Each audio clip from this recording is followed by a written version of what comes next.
بسم اللہ الرحمن الرحیم۔ السلام علیکم۔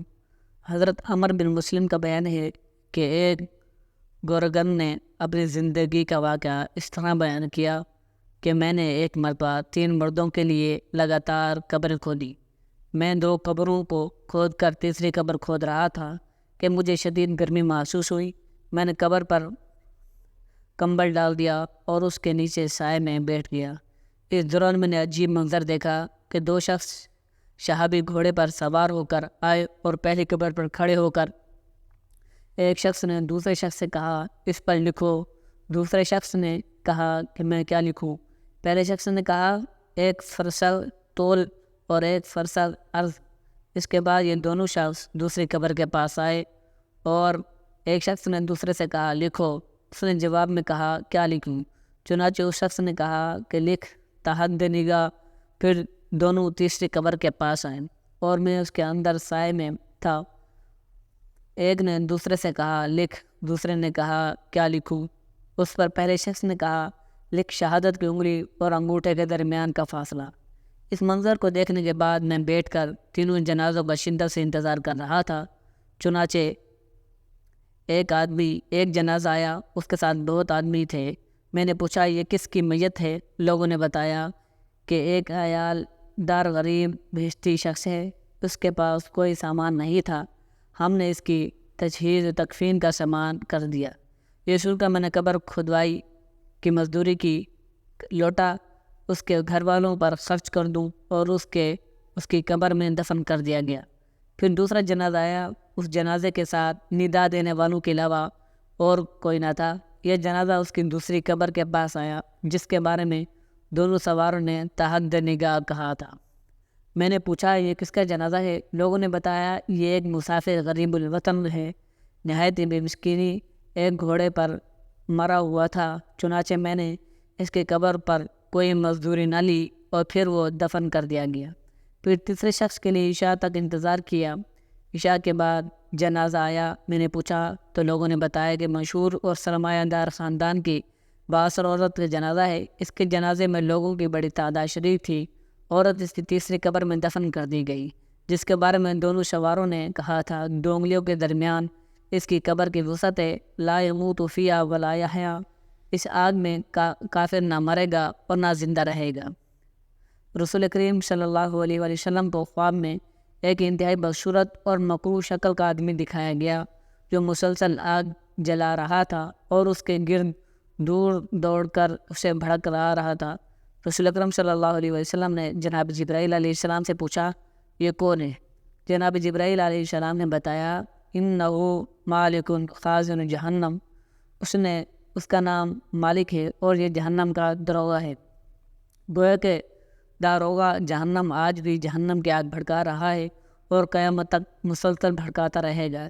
جہنمیوں کے جہنم میں چلے جانے کے بعد بھی جہنم کی آگ کو بھڑکانے کی یہ عمل مسلسل جاری رہے گا۔ ارشاد باری تعالیٰ ہے کلما خبت زدناہم سعیرا، جہنم کی آگ جیسے ہی دھیمی ہونے لگیں گی ہم اسے اور بھڑکا دیں گے۔ سورہ بنی اسرائیل آیت نمبر 97۔ ارشاد نبی صلی اللہ علیہ وسلم کے مطابق دنیا کی یہ شدید گرمی محض جہنم کی سانس یا بھاپ کی وجہ سے ہے۔ جو انسان کی جہنم کی بھاپ برداشت نہیں کر سکتا وہ جہنم کی آگ کیسے برداشت کرے گا؟ جہنم کی اسی آگ کو دیکھ کر قیامت کے روز تمام انبیاء علیہ السلام اس قدر خوفزدہ ہوں گے ربی صلی، اے میرے پروردگار مجھے بچا لے، اے میرے پروردگار مجھے بچا لے کہہ کر اللہ تعالیٰ کی امان طلب کریں گے۔ ام المؤمنین حضرت عائشہ صدیقہ رضی اللہ تعالیٰ عنہ اس آگ کو یاد کر کے دنیا میں روتی ہیں۔ عشرہ مبشرہ میں ایک یعنی حضرت عمر رضی اللہ تعالیٰ عنہ قرآن کریم کی تلاوت کے دوران آگ کے عذاب کی آیت پر پہنچے تو بے ہوش ہو گئی۔ حضرت معاذ بن جبل رضی اللہ تعالیٰ عنہ، حضرت عبداللہ بن رواحہ رضی اللہ تعالیٰ عنہ، حضرت عبادہ بن صامت رضی اللہ تعالیٰ عنہ جیسے جلیل القدر صحابہ کرام رضی اللہ تعالیٰ عنہ جہنم کی آگ کو یاد کر کے اس قدر روتے کہ ہچکی بند جاتی۔ حضرت عبداللہ بن مسعود رضی اللہ تعالیٰ عنہ کو لوہار کی دکان سے گزر ہوا، آگ سے دکھتی بھڑکی دیکھی تو جہنم کی آگ یاد کر کے رونے لگی۔ حضرت عطا سلمی رحمۃ اللہ علیہ کے ہمسائے نے روٹیاں لگانے کے لیے تندور جلایا۔ حضرت عطا رحمۃ اللہ علیہ نے دیکھ کر بے ہوش ہو گئے۔ حضرت سفیان ثوری رحمۃ اللہ علیہ کے سامنے جب بھی جہنم کا ذکر ہوتا تو انہیں خون کا پیشاب آنے لگتا۔ حضرت ربیع رحمۃ اللہ علیہ ساری رات بستر پر پہلو بدلتے رہتے۔ بیٹی نے پوچھا، ابا جان ساری دنیا آرام سے سوتی ہے، آپ کیوں جاگتے رہتے ہیں؟ فرمانے لگے، بیٹا جہنم کی آگ تیرے باپ کو سونے نہیں دیتی۔ سچ فرمایا اللہ تبارک و تعالیٰ نے، ان عذاب ربک کان محذورا، بے شک تیرے رب کا عذاب ہی ڈرانے والا ہے۔ سورہ بنی اسرائیل آیت نمبر 67۔ سید الانبیاء حضرت محمد صلی اللہ علیہ وسلم اپنے حوض مبارک پر جنت میں داخل ہونے سے پہلے میدان حشر میں جلوہ فرما ہوں گے، جہاں اپنے دست مبارک سے اہل ایمان کی پیاس بجھائیں گے۔ کافر اور مشرک بھی اپنی پیاس بجھانے کے لیے حوض کی طرف آئیں گے، لیکن رسول اللہ صلی اللہ علیہ وسلم انہیں دور ہٹا دیں گے۔ ابن ماجہ، اہل بدعت بھی پانی پینے کے لیے حوض کی طرف آنے کی کوشش کریں گے، لیکن انہیں بھی دور کر دیا جائے گا۔ بخاری شریف۔